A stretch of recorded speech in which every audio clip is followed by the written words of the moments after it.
Ukraine के हवाई अड्डों पर रूस का हमला। 100 ड्रोन से हमला, यूक्रेन दहला। रूस के हमले से यूक्रेन में फिर कोहराम मच गया। रूस के ड्रोन ने इस बार यूक्रेन की हवाई क्षमता को खाक करने का मन बना लिया है। अब रूस ने दावा किया है कि उसके बलों ने यूक्रेनी हवाई अड्डे पर हमला किया। रिपोर्ट में कहा गया कि रूसी बलों ने यूक्रेनी सैन्य हवाई अड्डे के बुनियादी ढांचे पर हमला किया। ड्रोन ने यूक्रेन के प्रोडक्शन प्लांट्स और यूक्रेन सेनाओं के अस्थायी पोस्ट को निशाना बनाया। रूस का दावा है कि इस हमले में यूक्रेन को बड़ा नुकसान उठाना पड़ा। वहीं यूक्रेन ने रूसी दावे को गलत ठहराया और कहा कि उसने रूस की कई मिसाइलों को टारगेट हिट होने से पहले ही ढेर कर दिया।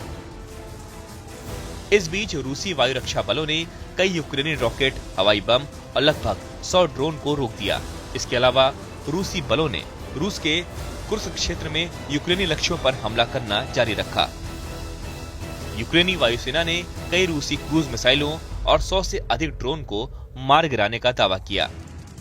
रूस ने सोमवार को दावा किया कि उसके बलों ने खार्किव क्षेत्र में एक बस्ती पर कब्जा कर लिया, जबकि यूक्रेन की सेना ने कहा कि कई मोर्चों पर लड़ाई चल रही है। रूसी रिपोर्ट के अनुसार पिछले 24 घंटों में उनके सैनिकों ने खार्किव जैसे कई दिशाओं में यूक्रेनी सेना के हमले को विफल कर दिया और टोपोली बस्ती को नियंत्रित करते हुए कई हमले किए। इसके पहले रूस यूक्रेन युद्ध के 3 साल पूरे होने से ठीक पहले राजधानी कीव पर कई ड्रोन अटैक हुए। बताया गया कि ईरानी ड्रोन से यूक्रेनी शहरों और गांवों पर हमला करने के बाद ये सबसे बड़ा हमला है।